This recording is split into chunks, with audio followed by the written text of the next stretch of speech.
Você tá falando de imagem pessoal. Tô falando do efeito que esse tipo de coisa causa com uma interação com seres humanos. Que a gente pulou carro, tá bom? Não estamos falando de carro. A gente tá falando a mesma coisa. A gente tá falando a mesma coisa. Eu vou te dizer um pouco qual que é a minha pira de carro, relógio, Ferrari. Né? A maioria das pessoas não entende uma Ferrari. Assim como a maioria das pessoas não sabe, assim, os princípios básicos de um relógio. Uma mola, um balancing wheel, que é o seu nome em inglês, assim, as três rodinhas que vai montar o movimento. O que me pira num relógio é como ele funciona e como esses caras fizeram isso daí em 1500. E quando você vai no museu da Patek Philippe lá em Geneva, isso era uma coisa pra mim assim, pô, relógio, pra mim era mais status naquela época. E aí eu entrei no museu da Patek Philippe e os caras têm 3 ou 4 andares, agora eu não lembro, que eles vão contando a história de como que uma indústria de relógios, que era um item de luxo, era um item que até era meio que feito assim, a igreja não deixava você ter luxo, ostentar joias, tal, não sei o quê, mas a comunidade judaica, por exemplo, já tinha essa liberdade. Foram muito eles que desenvolveram essa questão do mecanismo das rodas, das engrenagens, quanto que eu tenho que apertar essa mola aqui para ela soltar uma florzinha, e aí o cara criou um mecanismo que ele fica com um movimento recíproco assim, e aí o cara, mas eu posso usar isso para contar tempo, se eu dividir o tempo em cliques iguais, e aí isso criou uma ferramenta para o cara se movimentar. E aí eu posso chegar no carro. Porque toda a indústria de carro, se você parar para pensar, o carro também, você tem um mecanismo, que é um motor que está sincronizado, né? Você tem a parte de baixo, que pode ser o ponteiro das horas, e a parte de cima, que é o ponteiro dos minutos. Se desincronizar, você vai perder a hora, você vai perder o motor. É uma máquina. Você tem corrente, você tem engrenagens, que nem você tem ali dentro. Você tem rolamentos, que nem você tem ali dentro. Você tem tensões, que nem você tem ali dentro. E assim, quando... esse aqui é o Rolex, não sei o quê. Pô, beleza, esse é o movimento da Rolex. Esse aqui é um ômega com um turbilhão, que é o cara deixa um movimento ainda mais complexo para trazer uma precisão, que no final não traz muita, mas para compensar a gravidade, o efeito da gravidade para quando o ponteiro está em cima e o ponteiro está embaixo. Então, como o cara constrói isso, os materiais que ele usa, a dificuldade que o cara tem de pegar... Você vê os tornos mecânicos, o torno mecânico nasce na fabricação dos relógios. O cara tem uma máquina para ele pegar e, fazer uma engrenagemzinha assim, ó, desse tamanho, ter 32 dentes. Micro Puta dentes, que pariu, né? Entendeu? Isso os caras estavam fazendo... Por isso que é caro pra caralho isso aí, Thiago. Mas em 1500. Os caras estavam fazendo em 1500. Você já tinha os primeiros mecanismos. Aí depois os caras constroem outras máquinas.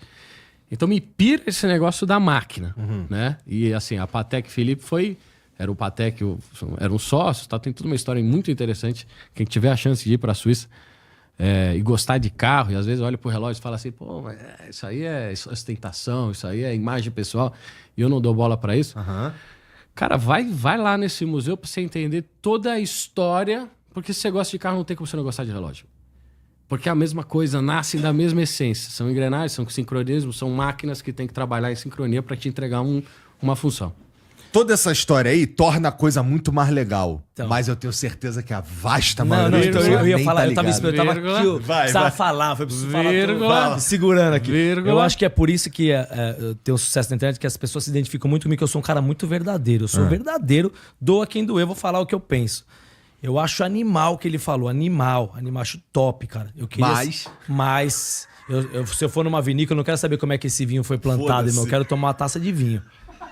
Não quero saber se a terroir, aquilo. Me dá uma taça de vinho que eu sou ansioso. Então, assim, ó, isso que ele falou é top. Legal pra caramba.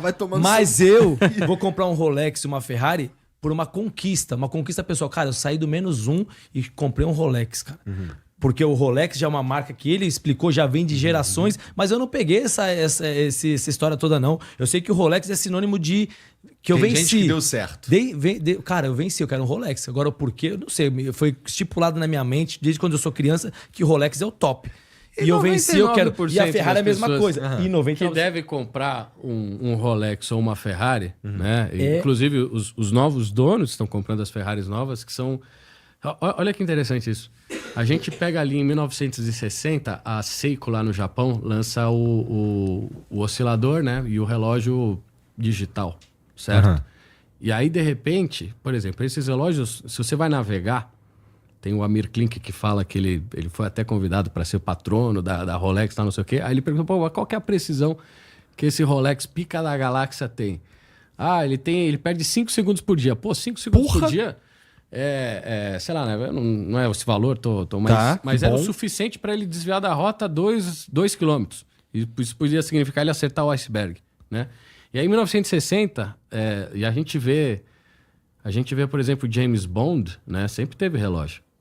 Né? Sempre teve arma, sempre teve carro. Veja, assim, são coisas, são mecanismos. A gente tá falando a mesma coisa. O James Bond ali com o Roger Moore, ele usa eu não sei se era um Casio ou se era um Seiko, que tinha um radar integrado. Então, assim, você vê o próprio James Bond pula pro relógio digital. E, de repente, a Rolex fala assim, mano, fudeu, não vou mais vender relógio. Porque a nova moda é o relógio ultra preciso eletrônico e todo mundo quer o eletrônico, certo? A própria Rolex lança, não lembro o nome, é Oyster, não lembro o nome agora. Que era um relógio com o cristal lá de oscilação. Tá. Né? Cara, vai procurar esses relógios da Rolex hoje. Fizeram assim. E eu acho que hoje o carro tá virando isso. Porque todo mundo tá pensando assim... Democratizou o relógio. Tanto que antigamente você tava na Segunda Guerra, não tinha relógio digital. Você comprava um mecanismo bem feito. O exército, inclusive, tinha lá alguns movimentos que eles davam pros sargentos para fazer o sincronismo para...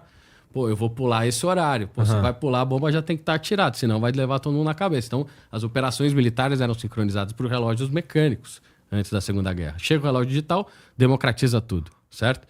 E eu acho que o carro está passando um pouco disso agora. O carro está virando o Rolex, que era um motor V12 altamente aspirado, mecânico, tinha uma frequência, tinha uma sintonia, tinha uma vibração, tinha uma perda de segundos...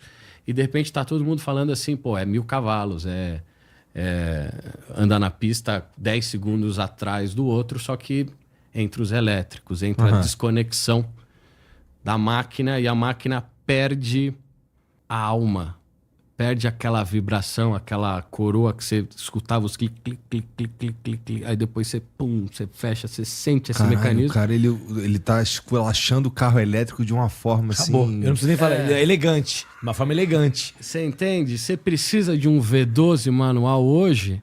Não. Mas é do caralho, entendeu? É uma máquina que o ser humano criou, que ele tem uma frequência, de novo... segundos, vibrações, intervalos, né? Tempo. Ele tem uma frequência que tem uma característica, cara. Você pega os carros de Fórmula 1, V12, V10 naquela época, que eram máquinas que os caras criavam ali e a eletrônica ainda não atrapalhava muito. Olha as máquinas que a gente tem hoje correndo, olha os carros que estão sendo vendidos. Eu acho que a gente está passando um pouco dessa indústria da máquina, que é o que trouxe até então... a galera tá querendo... Nesse raciocínio dele, o carro elétrico é o Apple Watch, então. Não tem bateria, não aguenta ficar carregando toda hora. É um Apple Watch, vai ser um carro descartável. E ele é, de certa forma.